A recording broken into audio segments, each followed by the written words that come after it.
Hi all, it's Tuesday afternoon and I'm Rukshi. காலையிலேயே தலைக்கு நல்லா எண்ணெய் வச்சுட்டு அப்படியே வெளியே வந்து பிளான்ஸ்க்கெல்லாம் தண்ணி விட்டுட்டு ஒரு மாதிரி ரிலாக்ஸ்டாக டே வந்து ஸ்டார்ட் ஆச்சு. ஆக்சுவலாக நான் வந்து வெக்கேஷன் லீவில் இருக்கேன். இந்த டைம் எங்கேயாவது ட்ரிப் போக வேண்டிய பிளான். பட் அன்ஃபார்ச்சுனேட்லி எனக்கு இம்மீடியட் லீவ் எடுக்க வேண்டிய சுச்சுவேஷன் அண்ட் ஹஸ்பண்ட்க்கு லீவ் எடுக்க முடியாத சுச்சுவேஷன். ஸோ அதனால் நான் இப்போ இந்த 10 days வெக்கேஷன் லீவும் வீட்டில் தான் இருக்கேன். ஸோ இந்த லைஃப்பும் ஒரு மாதிரி நல்லா தான் இருக்குது. ஆஃபீஸ் போகிறப்ப காலையிலேயே பரபரப்பாக எழும்பி வீட்டில் இருக்க வேலைலாம் முடிச்சுட்டு ஒர்க்கு கிளம்பி எகெயின் வீட்டுக்கு ரிட்டர்ன் ஆகி நைட் டின்னர் பண்ணி வீடு க்ளீன் பண்ணி அது ஒரு மாதிரி ஓடிட்டே இருக்க மாதிரி ரொட்டீனாக இருந்துச்சு. பட் இந்த 10 days வீட்டில் இருக்கிறது வந்து ஒரு மாதிரி டிஃப்ரெண்ட் ஃபீலிங்காக இருக்குது. காலையிலேயே சமைச்சேன்னா முடிச்சுட்டு அப்படியே ஃபுல் டே என்ன பண்ணுறதுனே தெரியாமல் நான் என்னெல்லாம் தோணுதோ ஏதேதோ பண்ணிகிட்ருக்கேன். இங்கே பாருங்கள், ஹஸ்பண்ட்க்கு லன்ச் பேக் பண்ணதுக்கப்புறம் ஒரு 10:30 இருக்கும். அது வரைக்குமே அப்படியே உட்காந்துட்டே இருந்தேன். 10:30க்கு தான் எழும்பி கிச்சன் க்ளீன் பண்ணவே ஸ்டார்ட் பண்ணேன். கிச்சனில் இருக்க நிலைமையை பாருங்கள் எப்படி இருக்குன்னு. ஸோ இந்த மாதிரி க்ளீன் பண்ணுறது, துடைக்கிறது, கூட்டுறது அதே மாதிரியாக போய்கிட்டே இருக்குது. ஸோ கொஞ்சமாக எங்கேயாச்சும் டஸ்ட் கண்டால் கூட அது ஒரு மாதிரி இருக்குது. அது ஃபுல்லாக நல்லா டீப் க்ளீன் திரும்ப பண்ணும் அப்படிங்கிற மாதிரி மைண்ட் செட். நான் ஃப்ரீயாக இருக்கனால எனக்கு அப்படி தோணுதா, இல்லை நான் இருக்க வேலையை தான் செய்கிறேனா அப்படின்னு எனக்கு புரிய மாட்டேங்குது. நீங்களாம் இந்த மாதிரி ஒர்க் போகாமல் லீவில் வீட்டில் இருந்தால் தனியாக அதுவும் இருக்கப்ப என்னெல்லாம் பண்ணுவீங்க, எப்படி அந்த டைம் ஸ்பெண்ட் பண்ணுவீங்க அப்படின்னு எனக்கு கமெண்ட் பண்ணுங்கள். பிகாஸ் நான் என்ன பண்ணுறதுன்னே தெரியாமல் ஏதேதோ பண்ணிகிட்ருக்கேன்.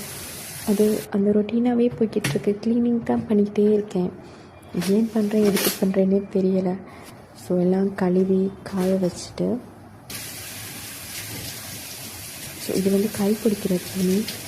இது வந்து நான் எப்பயுமே 1 time யூஸ் பண்ணேன்னா அதை வாஷ் பண்ணிவிட்டு காய வச்சுட்டு தான் செகண்ட் டைம் யூஸ் பண்ணுவேன். ஸோ நான் 2-3 வச்சுருக்கேன் அப்படி யூஸ் பண்ணுறதுக்கு.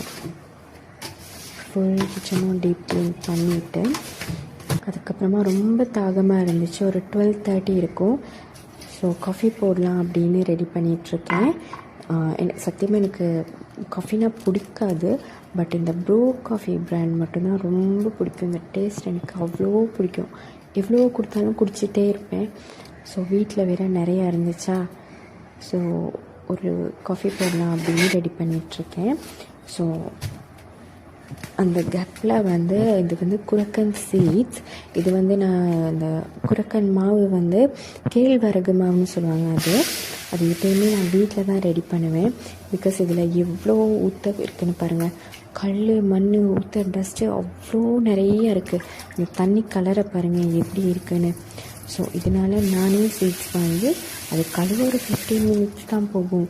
அது தன்னால் வெயிலில் வச்சா சும்மாவே வண்டையில் காஞ்சிரும் அடிக்கிற வெயிலுக்கு. அப்புறம் கொண்டு போய் கிரைண்டிங் மில்லில் கொடுத்தா அவங்க அரைச்சி பவுடர் பண்ணி கொடுத்துட போகிறாங்க. ஸோ ஹெல்த்தியாக சாப்பிட்டு நல்லா இருக்கலாம்ல. ஸோ அதனால் நானே தான் வீட்டில் மேக்ஸிமம் என்னால் என்னென்ன முடியுமோ அதெல்லாம் வீட்டிலே தான் ரெடி பண்ணிப்பேன். அவ்வளோ நேரம்லாம் ஆகாது. ஸோ இது வீட்டில் இருக்கனால பண்ணுறேன், இல்லைனா சாட்டர்டே சண்டே பண்ணிப்பேன். ஸோ அது வாஷ் பண்ணி முடிக்கிறதுக்குள்ளே இங்கே பாலும் ரெடி ஆயிடுச்சு. சூப்பராக டேஸ்டியாக ஒரு ஃபுல் கப் ஆஃப் காஃபி போட்டு அப்படியே எனக்கு பிடிச்ச ப்ளேஸில் உட்காந்து ரிலாக்ஸ்டாக குடிக்க போகிறேன்.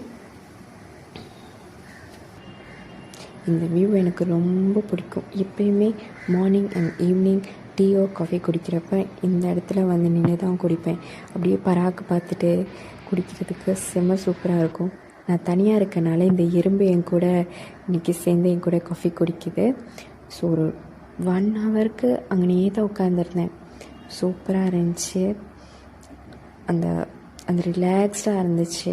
ஒரு மாதிரி காற்று சூப்பராக இருந்துச்சு அன்றைக்கி டே. ஸோ அப்புறம் எகெயின் க்ளீனிங், வீடெல்லாம் கூட்டி க்ளீன் பண்ணிகிட்ருக்கேன்.